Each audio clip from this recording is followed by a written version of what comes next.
Okay. It says we're live on Facebook. It hasn't popped up yet, but we'll assume we are. I always work on the basis that it's telling me the truth. Yeah, we are. Gossiping, Jo, then. Okay, Jo. So thank you so much for giving your time today to talk to us all about how we can better manage our menstrual cycle, especially for the women in our group who are all working women. Many of us with families to look after too. And quite a few of us as well on that verge of the kind of perimenopause, or some of us are actually are postmenopausal as well. So quite a variety. But I think a lot of us are kind of around that mid mark in terms of where we're at. But very interesting for a lot of us. How do we actually embrace our menstrual cycle? And as I think I said in some of the promotional stuff, it's quite often seen for a lot of women as something we need to suppress, and something which has, for many of us, a negative connotation, something we need to kind of just get on with, work around, endure, and I know that you're not of that belief, as I am not either. And it would be great just to hear from you and what your views on it. And if we have any questions, I'll keep an eye on the Facebook chat, because I can't see it on Zoom, and we'll see what comes up. Okay, so over to you, Jo. Hi, good afternoon, everybody. Hi, Jo. Thank you for having me. Lovely to come in and meet you all, talk about something that I'm really passionate about, and something I really wish that I had learned as a young girl, and not something that I'd learned in my early 40s. So I've got a fly in my front room, just appeared. Because it really is, we've done a miseducation when it comes to periods, and we should be told about the positives, about the power, about the information that's contained in them, but we're not. We're shamed. It's a stigma. It's something that you just put up and shut up. We're medicated if we have PMS, or any kind of pain or symptoms associated with it, without being given an explanation of the pill and the side effects of the pill. And that still horrifies me today, that, young girls, I had lunch with my friends from school today who now have teenage girls, and we were talking a lot about my work and how they all want to go on the pill because they don't want to have period pain. But actually it's like, okay, it's your body adjusting. And for a lot of young girls, if you do have period pain, there's a reason why, and it's the same reasons why we have period pain all through our lives, even into our perimenopause.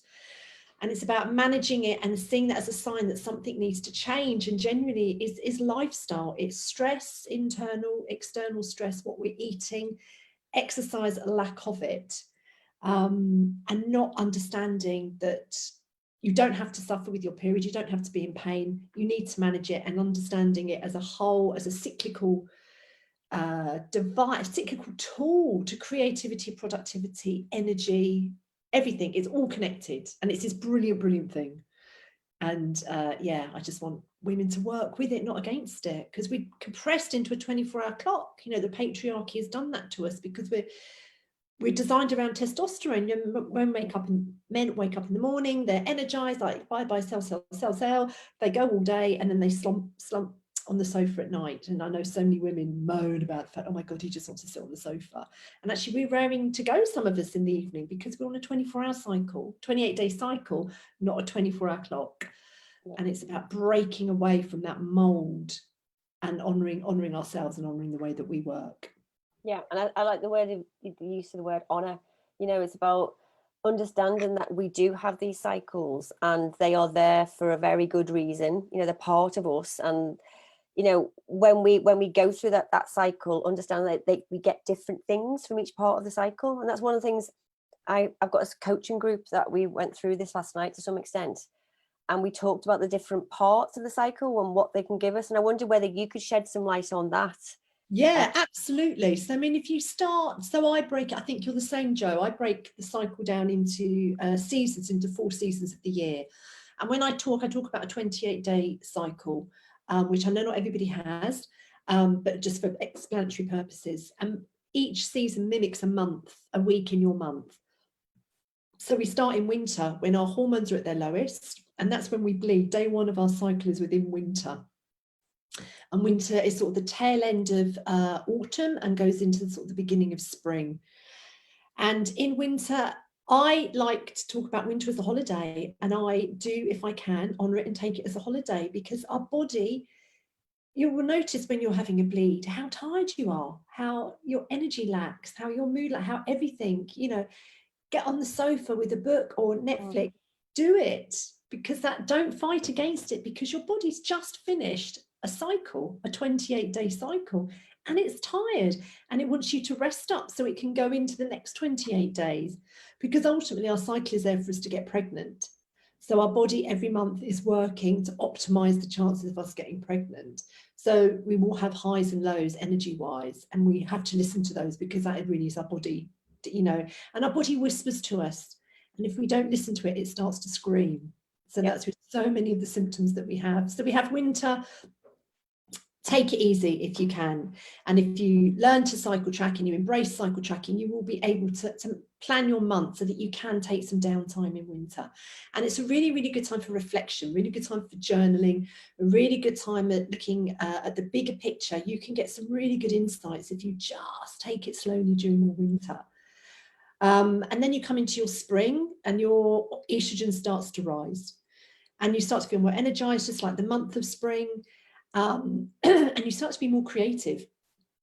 So it's a great time to start planning new projects, start networking again, start having conversations with your team. It's it's the start of the creativity. And then you move into your summer when your estrogen's high and you're just busy, because you've got energy, you're creative, your communication skills are at their best. You feel completely different to how you felt 2 weeks ago in your winter. The total opposite.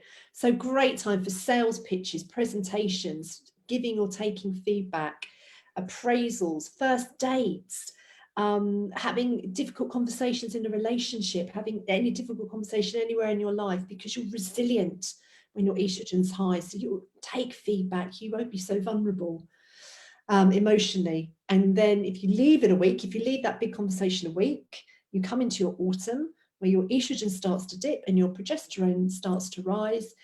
Your body, if you haven't, the egg hasn't been fertilized, your body's now preparing for a bleed, for a period, and hence the rise in progesterone. And this is what we call, oh, she's coming up for a period, she's got a period. This is the PMS week, but actually it's a really, really insightful week. Yes, you are emotionally vulnerable, not a great time to have a difficult conversation, give a big presentation, or do anything really tricky. Anxiety can be quite high during this time, but it's a really, really, really productive week. And I don't know if any of you have noticed that. I certainly do. It's almost that nesting instinct where you just want to get everything done. Yep. Tie up all those ends, finish that crappy spreadsheet you've been wanting to do, phone the bank, do all those odd jobs that have been hanging around. This is the week where you really get it all done. And then you come into your winter again. And you've done a cycle, and no wonder you're tired. Well, this is the thing, and your body's working away, isn't it? It's doing all the things it's meant to do. And if we don't allow it to get on with that and allow it to have that space to have the energy to do it, then we're always going to be fighting against it, aren't we? Well, then we have hormonal imbalances. Yes. And then we start to get illness. And then that's when everything's... So we are naturally, our bodies are naturally balanced hormonally. We create the hormone imbalances with our lifestyle, with our jobs, with our relationships, with what we eat, with our sedentary lifestyles. We put our hormones out of balance, and we have the power to rebalance them. But for so many women, they don't understand that they have the power, and they go straight for medication, which just suppresses any symptoms that they're getting. And I'm not anti-medication. I don't think any woman should suffer, any woman should be in pain. But what I would love women to do is, before they just go to a doctor who is just going to give them a prescription, they're not holistic practitioners, they're not going to talk to you about your lifestyle, is try sorting it out for yourself, try cycle tracking, try honouring your cycle, eating, sleeping, exercising, work, relationships, build it into your cycle before you go for something that's just going to suppress your hormones.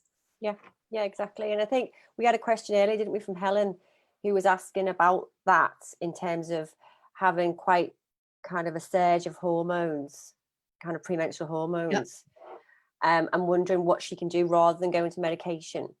Yeah, I mean, to be kind of take a look at the whole lifestyle thing and see what else is going on. absolutely. So when I don't know how old Helen is. I do a lot of work with menopausal and perimenopausal women. I'm 50 myself, and when we get into perimenopause and our estrogen drops, so our hormone levels are really dropping, we're not ovulating, we're not producing the hormones in our ovaries or releasing eggs, and that is causing the decline in hormones, which brings on all the symptoms of the perimenopause. And we spend a long time in the autumn phase of our cycle. And that's the PMS phase, and that brings up an awful lot of stuff. And that is naturally our body is telling us to deal with all these things that are really causing us pain and discomfort and stress in our life. This is the time to deal with it. And the menopause really, this is why so many women get angry during the menopause. Yes, they're losing their hormones, but there is a reason why all this stuff is surfacing, because you want to move into postmenopause when you won't have a cycle. You'll be pretty much hormone free. You'll be level. There'll be none of this monthly high and low, which I'm personally going to really miss. But it will plateau out. Your mood will plateau out. And you want to go into that phase. That's going to be kind of roughly 30 years for most of us, if we're lucky, from sort of our early 50s to our early 80s, free of all the stuff that we have just been burying and suppressing through our life, because it's what we do, because we just carry on. I'll deal with that another time. I'll deal with that another time. I'll have that conversation another time. I'll get some therapy for that, trauma that happened to me. I'll deal with it one day, this is the day. And heightened PMS is a real sign that there is something really stressful in your life that needs to be dealt with, or many things. Well, exactly. So I think it's a case of maybe looking at kind of those lifestyle things that are going on. As you say, if you can kind of really pin it on something like a stressful environment or whatever that, that's causing it, then I guess it's about stress reduction, isn't it? To maybe try and see if that helps with the symptoms and but stress could be your boss, stress could be your partner, stress could be what you're eating. Stress could be the fact that you're not exercising enough. A lot of PMS is caused, so a lot of women complain of sore breasts and period cramps. A lot of that is down to what we call estrogen dominance. So we need estrogen. It's the mother of all hormones. It's fantastic, and we have highs of it and lows of it during our cycle. And when we get into menopause, it's what we're losing, and it causes a lot of the symptoms. But once we've used our estrogen, like any hormone, once our body's taken what it needs, it has to get rid of it, and it gets through natural detoxification, through breathing, through sweating, through elimination through the liver, and through going to the toilet. So if you're constipated, if you're not moving your liver, if you're clogging your liver up with processed foods and sugary foods and bad carbs, your liver's not working properly. It's not getting rid of the estrogen. So it's hugely important that you manage your estrogen levels all throughout your life, because again, that will really show up in the premenstrual time. Okay, brilliant. I didn't know. That's really helpful, actually. And then the other thing that pops into my mind as well is it, obviously we talk about trying not to go straight to medication if you don't want to, because it won't necessarily provide the answer. But are there any kind of supplements you could take around kind of natural supplements that would help with the things like diet and stuff? Anything you kind of say, definitely have a look at this?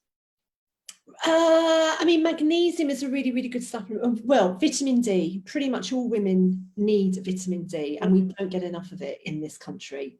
Vitamin D is essential for our bone health. As you know, estrogen is essential for our bone health. So going back to sort of putting young girls on the pill, you release estrogen when you ovulate. Your body makes estrogen.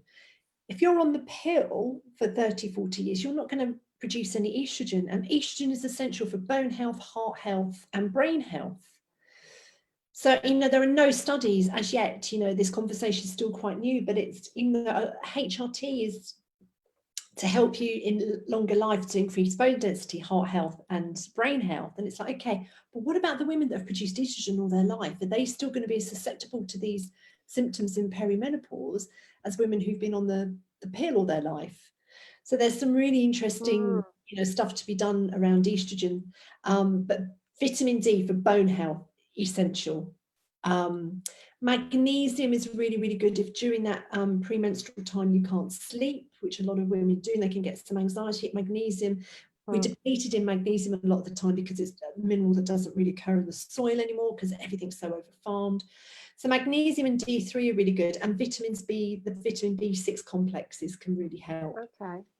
But they will only help if you're supporting them. You can spend £100 a month on supplements, but if you're eating pizza every night and drinking a bottle of wine and not doing any exercise and having a really stressful time at work, no point. Yeah, no, I totally get that. It's not going to take it. It's not going to take over, is it? And no.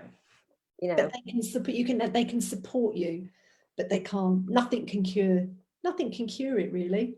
Yeah, because it's going to happen anyway, and it's just as you say, whether it's a but kind you of have more positive control. experience. I mean, that's the thing. It's like we have the control to put our hormones back in place. We don't have to hand it over to a pharmaceutical. We can actually, and that's so empowering. You know, you can go for a walk and have an apple rather than go, oh, I can't be bothered and open a bar of dairy milk, which I'm guilty of. Which is also a natural kind of, in lots of ways, you kind of, when especially in that kind of winter period, when you've got your period, you kind of like, I just want to sit here and I just want to kind of, you know, feel a bit rubbish. But I know what you're saying is basically you don't have to do that. You can take the steps to actually lift yourself out of that and go. And then if you do that, don't beat yourself up about it. Being in control of your cycle and understanding your cycle, the biggest gift it gives to so many women is self-compassion, because it allows you to honor all those different personalities that come up in each week of the month, because there is a different Jo that shows up in winter, in spring, in summer, and in winter. And you know, there's a different part of me that shows up, and I've learned to, rather than beat myself up for the Jo that shows up in autumn, it's like I can manage my cycle, manage my exercise, and I don't really get PMS anymore, and I am, you know, deep into my perimenopause, but I really don't get the PMS symptoms that I had 10 years ago. And is that because you took a look at your, sorry, is that because you took a look at your kind of lifestyle choices and just change a few things? Yeah, and noticing, you know, with cycle tracking, it was just noticing those patterns. It's like, okay, so this only happens once a month when you feel like this, when you just have so we have what we call the inner critic, and she really shows up in autumn. And this is when so many women think that they've got a problem. They're a bad person, they've got a mental health disorder, because they don't understand that you go from this high of estrogen, which you really do. It's like, you know, party Jo, she just wants to, you know, go to Ibiza and buy everybody drinks. That's what she wants to do. And then you have like winter Jo, who just wants to turn her phone off and not, you know, communicate with anybody. And that is completely normal. And women go to the doctor and go, oh my God, but last week I felt amazing. You know, I was living the high life in Ibiza, and now I'm like, now I don't want to talk to anybody. What's wrong with me? Oh, well, here's an antidepressant. Here's some anti-anxiety. Rather than going, well, that's completely normal, because you're on a 28-day hormonal cycle, and you're going to have highs and you're going to have lows. Track it for 3 months. Let's have a look at it. Track it for 3 months. Track your exercise, track your diet, track your libido, track your energy, track your interactions with people. Let's look at it for 3 months and come back. And yes, if you are still having these big drop-offs and these big highs and lows, we can look at some medication or some therapy. But it's just handed out so quickly to women. It's like, take that power back. Yeah, totally. And I think, you know, as someone who I was on the pill for low, you know, 20 odd years, not longer, because I had really painful periods when I was younger. So that kind of stayed with me. And when I started trying to get pregnant and not actually being able to get pregnant, that's when I started to really notice this kind of like influx of kind of emotions and kind of, you know, feeling all over the place. So as soon as I've had the 2 kids, I went back on the pill, because thinking I'm not getting a period again, it's scary. And I just got to a point and thought, you know what, why am I scared of this? Why don't we have a look at this again? And I went onto a coil, which has got no hormones in it at all. And I was really surprised at actually how much more manageable it was. And, you know, I had gone through some lifestyle changes as well. So, you know, and what I was saying to the group last night is actually, I enjoy the ups and downs now a bit more, because, you know, there are definite benefits as well of having a kind of cycle that takes you emotionally to different places. Whereas when I was on the pill, everything was a bit flatline, you know. The pill causes depression. Well, Pill causes possibly, yeah. anxiety and depression, and because you're not producing estrogen is your Schutzpart, it's your personality. So many women feel numbed, and they come off the pill and they suddenly go, oh my god, this is what being alive is. Because the pill suppresses you, it suppresses your estrogen production. There's a great woman to follow on Instagram. She's written a book, Dr. Sarah. It's called Your Brain on Birth Control. Let me just grab her name, Jo. Yeah, please do.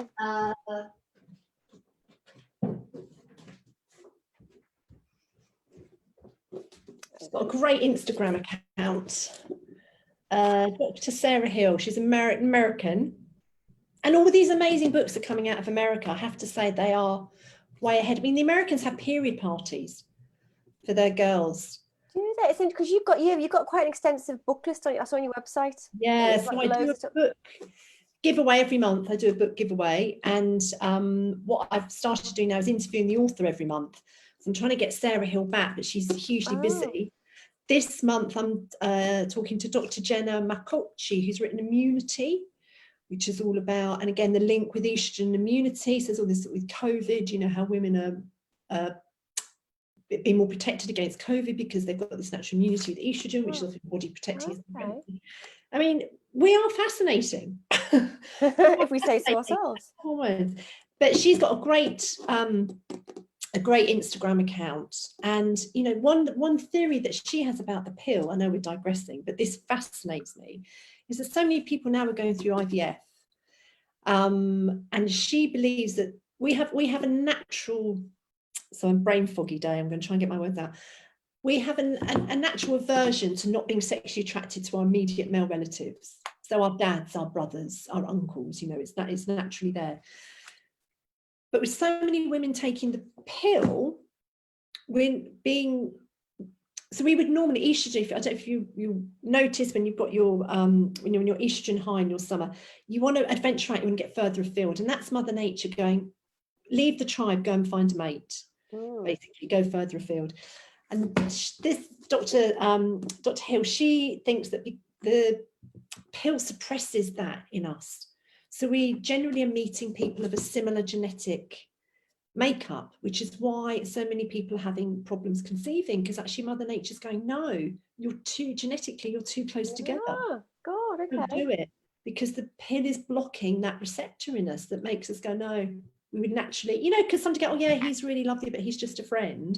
You know, that's Mother Nature going, yeah, you love him dearly, but he's not a suitable mate for you. Yeah, because he's go expand your horizons. And so yeah, I mean, so it's a textbook, but I found it fascinating. But I'm just into all this stuff. But she's got a great Instagram account if you want sort of snippets. Okay, great. And again, we can also look at your website as well, can't we? So your website is, I'll put it in the link anyway after this in the chat. Menopause.com. It's going to be updated over November. As with all of us, trying to see the positive. So Menopause is, I'm going to do a course, a cycle tracking course, a 4-week course. So I'm going to write that, and that will be about each season and work, relationships, health within that season. That would be hugely useful, I think, to look, because that's the thing we haven't talked about, cycle tracking. Yeah. Because you know, again, we talked about this last night, and it's that idea that actually a lot of us are aware that we go through these symptoms, but we can't quite pinpoint what it gives us and what we could actually get from it. Yeah. So, you know, it's all well and good saying, well, at this point in this period, I'm going to be feeling like this. Okay, but so what did that enable you to do, or what did it enable you not to do? You know, that idea of, you know, sometimes and how do you prepare for it? Exactly. And so you shouldn't have the drop-offs between summer and autumn. You know, you shouldn't just go estrogen, no estrogen. That's a hormonal imbalance. So it's about working all month, eating the right things, doing the right exercise. You know, sometimes the month it's restorative yoga or walking. Sometimes the month it's HIIT workouts. You need to, again, listen to your body and not put it under strain. Because if you're doing a HIIT workout, you know, just before your period, it's like you're going to hurt yourself because your body is tired and you're fighting against it. So at different times of the month, to eat certain things that will then assist ovulation, will then assist PMS, and your exercise. So yeah, I mean, and cycle tracking in its easiest form is 1 word a day. Happy, sad. I mean, you will expand on it naturally because we're so fascinating. So, how did you sleep? What was your libido like? What were your interactions with people? Yeah. It's Totally. a big teller. Yeah, and I think again, when we looked at this, it was also about what else then. So, when you're feeling like if you have a low energy day, for example, you say, no, at this part of my period or menstrual cycle, I'm having a low energy day. It might only be, though, a low energy day for certain things. You might actually have higher energy to do other things. And it's also about going, okay, so what did I find hard today?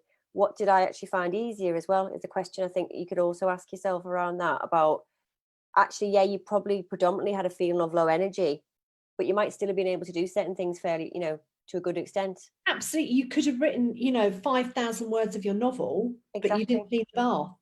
Yeah, because as you say, sometimes you have that kind of Your restorative creativity. focus and it allows other things to happen. Yeah, totally. So that's the thing, again, self-compassion. It's like, I know there'll be a time in the month where cleaning the bath is going to be top of my list, probably just before I have a bleed, where I want everything to be spick and span.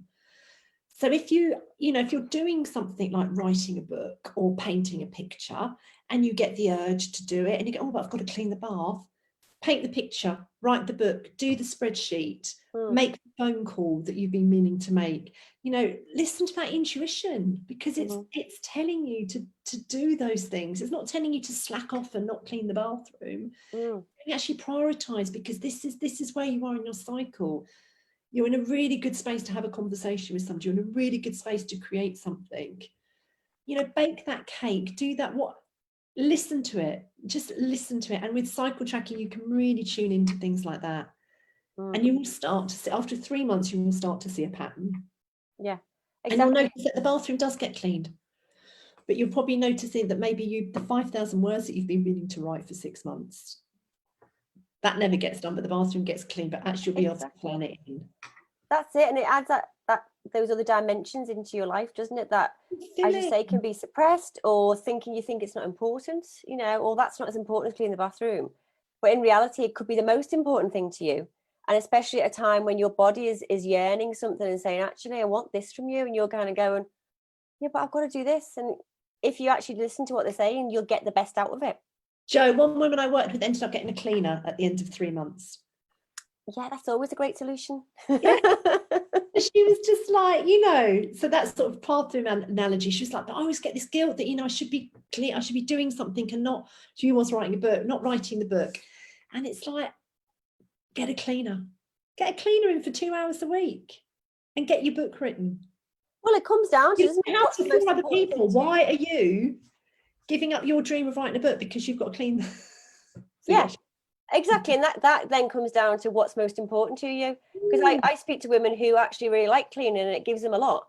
But, for someone who's yearning to do something else instead, that's when you'd look at it and go, okay, how else can I do this? What's going to be most important? Yeah. She hasn't finished the book yet. I'm hoping she will. But, it gives you a chance to prioritize, because as women, we're forever, and you will notice again in times of your periods of your cycle where you're all about giving to everybody else, because that's naturally what you don't want to do, and that's when your estrogen's high. Yes, you want to cook everyone dinner, you want to have everyone over for dinner, you want to do all that loving, caring, nurturing stuff because your estrogen's high. And then when you come into perimenopause, when you're losing your estrogen, a lot of women battle with the fact that actually they're not that loving and kind and caring so often. They're still, they're still loving and kind and caring, but they're not that overly people pleasing. They start to actually express themselves a little bit more. And it can be really empowering, but a lot of women struggle with that sort of what they think their personality is changing. It's like, it's not, you're just actually speaking your truth. And we're so repressed when it comes to speaking our truth, because we're seen as aggressive or angry or, we're having a period. It's not, it's my truth.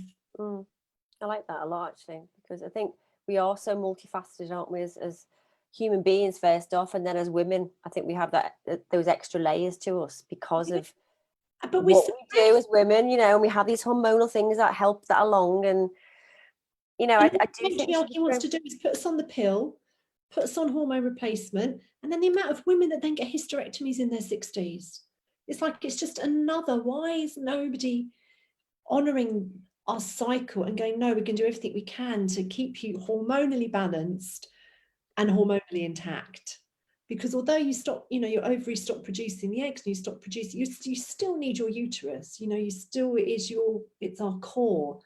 And it's just such, it amazes me at what, you know, it's classed as like a simple operation, and we'll just give you a hysterectomy and we're going to do it in 2 days' time. It's like, oh my God.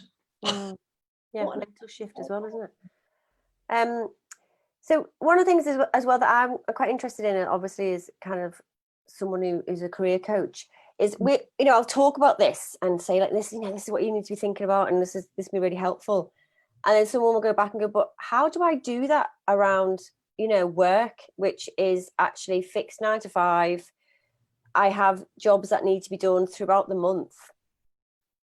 I can't play around with things. What would be your response to that? Do what you can. Do it incrementally. Do what you can. Don't put any more stress on yourself. Go, oh, I shouldn't be doing this because I should be doing that next week. If you can, plan your work and your life around your cycle. Social life can be really good, so you can, summertime is party girl. So that's a great time, but be careful when you're in summer that you don't then just say yes to everything and book yourself up for winter, when actually you will then start to become a bit flaky and start cancelling things.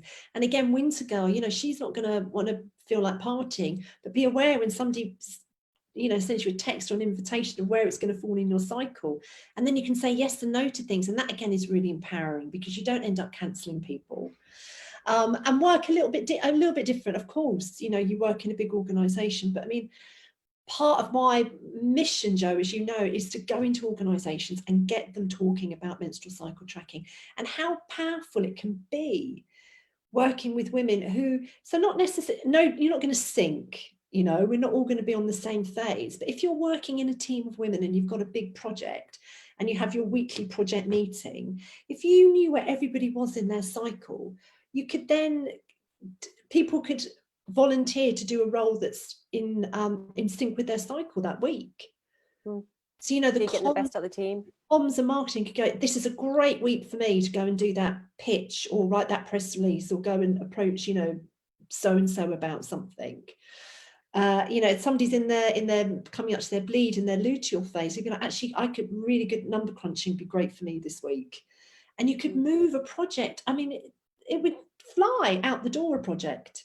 Yeah, because we're playing to our strengths. If everybody used the strength of where they were in their cycle that week. Yeah, and I think this is one of the things that I talk about a lot when I talk about why women find it hard sometimes to work in a male-dominated workplace. It's because it wasn't built for us, and there's been no consideration of it ever. Yet we're all expected to kind of come in, get our hands dirty, join in with exactly how it's all been done before, and then go home and manage the house like we did before. And then actually to have high energy and, hey? You've already done the school run, remember? Before you get exactly. And then just to get on with it and then not complain about our periods and how, put them away. We don't talk about periods at work. Yeah. And it's like, no wonder women are struggling. No wonder we're finding it challenging, when actually no one's really thought about the effects it has on us. But look at the amazing job we're doing, Jo. Oh, I know. Despite it all, yeah. Look at the, so imagine, and I do think we might have a bit of a feminist tangent here, but I think the patriarchy is scared. You've got to look back, they burnt us as witches because they knew we had intuitive powers, they were bloody scared of us. So what do? We'll just burn them, let's burn them, and we are suppressed into this 24-hour patriarchal clock, and the feminine is rising, things are changing, voices being heard. We've got Michelle Obama, the ex-floaters, talking about her menopause openly on podcasts all over the world. Things are really, really starting to shift. Female leaders during COVID coming out in all the polls as like, doing a much better job. We'll get our time. It might not be in my lifetime. You look back at people like Gloria Steinem and all the amazing feminists that have, come before, and it's like they're paving the way because they know change is going to happen. So there will be a day when your first day at work, somebody asks you where you are in your cycle. Yeah, and we'll happily talk about it, and we won't be ashamed about it. And you know, running off trying to hide our sanitary towels or whatever we were carrying with us, you know. Yeah, up your sleeve. No more of that waving around. Menstrual cups, though, I have to say, if we go on to tampons. Oh yeah, can you talk about that? Because yeah, I've heard of it years ago, actually. A friend of mine talked about moon cups. Yeah, I don't know if they're amazing. still called moon cups, but yeah, I've never tried one, so it'd be interesting to see what you Right. think about that. Yeah, so there is more licensing on hamster food than there is on ingredients in tampons. Can you believe it? So they're full of bleach, they're full of chlorine, and we're putting them inside our most delicate area, and it's like being absorbed by our kidneys. And, you know, think of what's around our cervix, and it's just, yeah. So I started using a menstrual cup probably about 4 years ago. I've still got the same one, amazingly. Okay. So plastic-free period. It's made by a company called Hey Girls UK, and for every period product of theirs that you buy, they then donate one to period poverty. They're in all the major supermarkets. I think I got mine in a Waitrose, and they are fantastic. They're brilliant. Take a little bit of getting used to, but nothing. Yeah. I mean, nothing really. I mean, you just I guess the thing is just, it's like anything, isn't it? When it's new, it's just rethinking how you use something, and once you get used to something, especially towards the end of the period when you get a little bit drier, there's still, you know, and you sometimes, if you pull out of a tampon, you get that, yes, you know, yeah, you don't get that in the menstrual cup. Oh, okay. So it's not going to leave any residual cotton or stuff in your cervix. You can boil them, wash them, and then, you know, they're ready for the next time. Yeah. And they last. I think I have had mine 4 years. And how does that, I don't know if you know about this, because I know you're obviously thinking more about the kind of menopause stage in life, but I've got a young daughter who was already showing signs of puberty. Yeah. 28. How would that, because I would like to be able to teach her that actually we don't want to be using those kind of products. We want to be able to use more natural products, something like a cup. How would that work for young women? Is it something that would need to be a bit more grown to be able to use that, I guess? Well, I don't know. Do they not? They would normally start with pads. I mean, I started. Yeah, so I remember, yeah, but I was a lot older when I started, so. Yeah, I mean, I was almost 15, and this again was a really interesting conversation I had on Saturday with girls from school, because my friend Linda is coming up. She's going to have a 50th in lockdown, sadly, but she hasn't had a period for 2 years, but she started her periods at 9. Yeah, it's like, okay, well, that's the natural correlation, because obviously your egg supply is going to deplete. So she kind of, you know, she had her last period when she was around 48. yes, you have an earlier menopause. Earlier menopause. So I wouldn't even introduce tampons. I would just talk about pads and cups. Yeah, exactly. That's a good And idea, have actually. a period party. There's a post on my Instagram, and it's on my website as well, about the period fairy, which is this American initiative. And it's like, God, we know we've taken Halloween and Thanksgiving and everything. Why don't we take the period fairy? And they have a party, and it's not like, you know, they don't hire a church hall and invite everybody to it, but it's close friends and close family, and they celebrate the first day of a period. And research has shown that if a young girl gets a positive reception to her first bleed, it will change her self-esteem and her self-image for the rest of her. What a gift. Yeah, totally. You don't have to go over the top, you know, a nice cake and, you know, something, whatever, you know, your little girl would want, but celebrate it. Don't just go, oh, okay, here's a book and here's a pad, and, you know, don't tell your dad, sort of thing. It's like, get everyone involved in it. Make her feel as a mate, you know, make her feel, what's the word? Special. Yeah. It's a rite of passage, isn't it? You know, rite of passage, that's the word. Yeah. You know, and it's like, I mean, I don't know an awful lot about Jewish culture, but I'm guessing it's similar to the bar mitzvah in the Jewish culture, where they celebrate that the next stage of your life when you kind of are growing into adulthood. Is that just an age thing, or is that done on a? Well, again, as I say, I don't know an awful lot about it. My understanding is that's what it is. It's about celebrating that next stage of your life. You're going into adulthood. So yeah, like please don't hold me out as a you know, someone who knows what they're talking about and most things.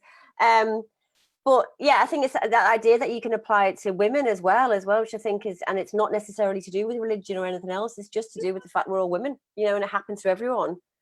And celebrate it. Imagine what her menopause will be like if she starts keeping a little diary, a little period diary from when she starts, and starts tracking her cycle. So when she comes into exams, I mean, God, I mean, stressful time, COVID now.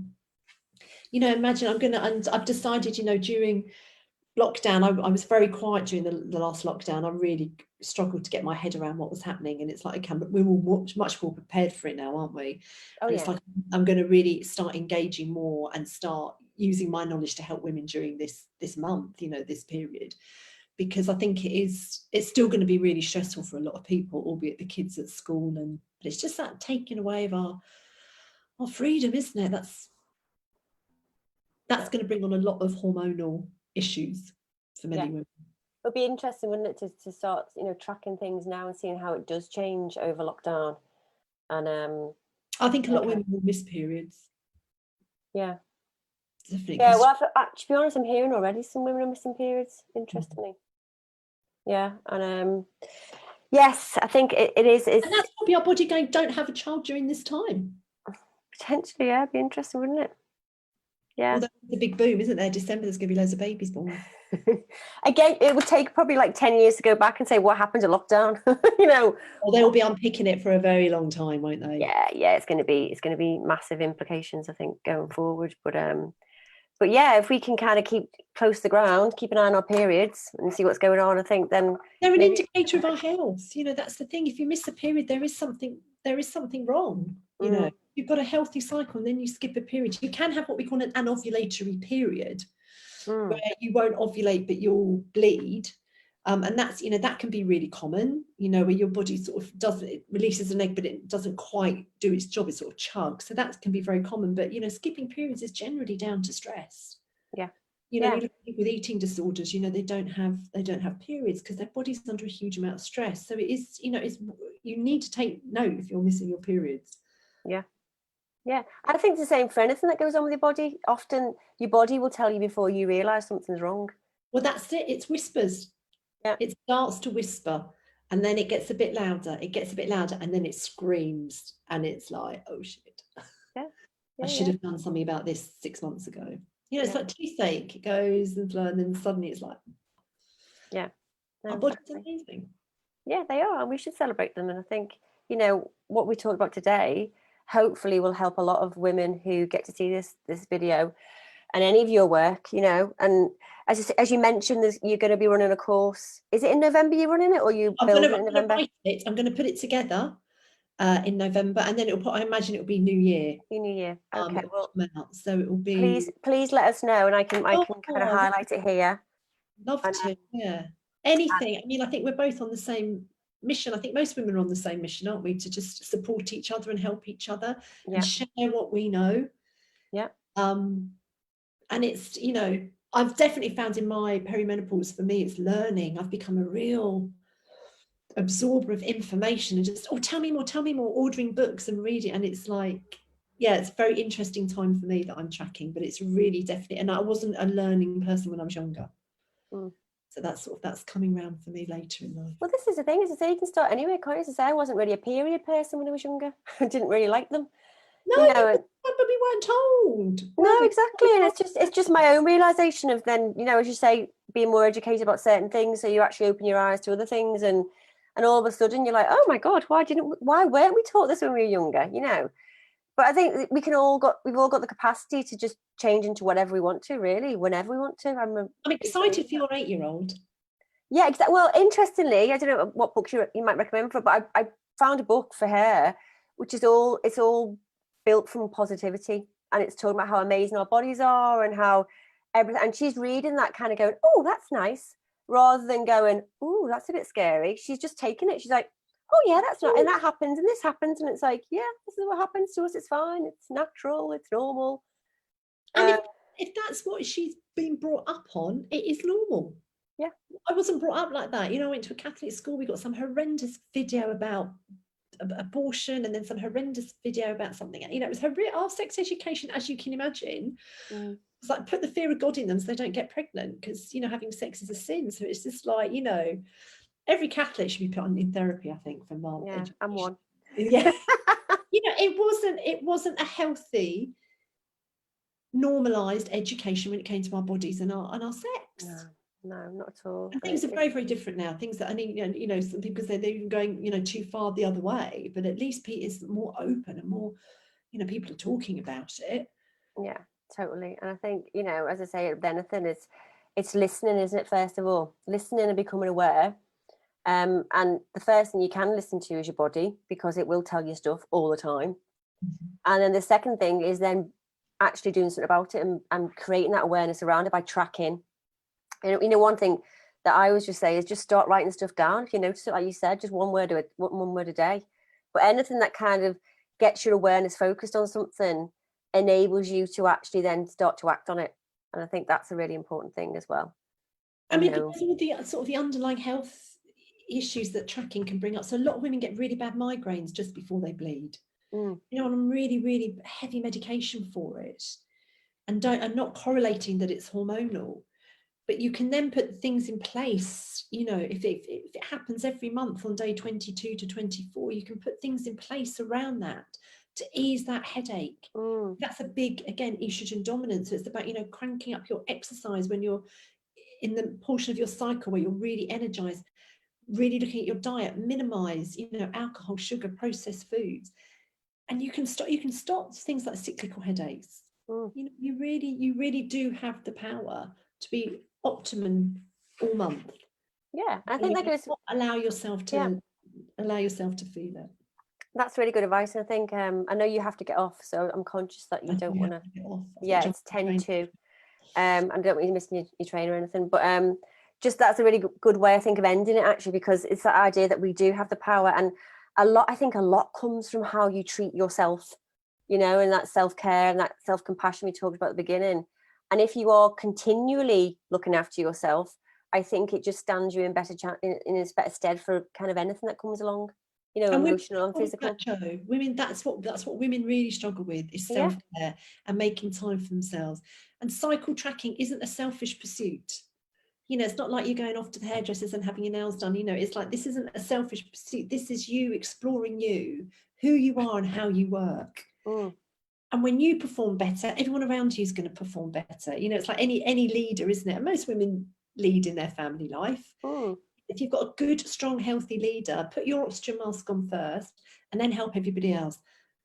Take the time to understand yourself. Yeah, totally. Totally. And I think a lot of it does start with your cycle, because that's something we all have to live with. It's something that's there. It's something that's fundamental to us. So why not embrace it rather than... it is. And you get a lot from it as well, I think. Kind of looking at it more closely, you can see that. And I think by reading more about it, getting more familiar, doing courses, doing anything that kind of brings that awareness to the front, I think will really help. So thank you so much. Absolute pleasure, Jo. Absolutely. I'm sorry I've got to dash off. We could probably I know it's been so I'm so happy you were able to come. Frenzy. I know it's all changed everything. That's why we lost a few people who are going to watch today live, but that's the way it is, and it's fine because we're recorded, so they can pick it up when they can. Amazing. And if there's any questions in the group, there's been a few comments. I'm not sure there's any questions. Laura's been fascinated by it, and she's been talking a lot throughout, but I can't really see any questions, so I think we're okay. She said, if there are though, sort of tag me in them and I can go in and answer them. Yeah, okay, we'll do that, Jo. Thanks very much. And as I say, it's been massively insightful and really enjoyable having a chat with you. Actually, it's been lovely. So thank you so much, and please let us know about or let me know so I can let the group know about any further courses and how to contact you. Shall I put your contact details? If I get it done during this month, I'm holding you accountable to it. Yeah, so it's going to happen in January, isn't it? We're going to see it in January. I'm going to write it in November. I'm a coach. That's what I do. I hold you accountable. Brilliant. Okay. All right, Jo. Thanks so much, and have a great day. Bye. All right. Bye. Bye.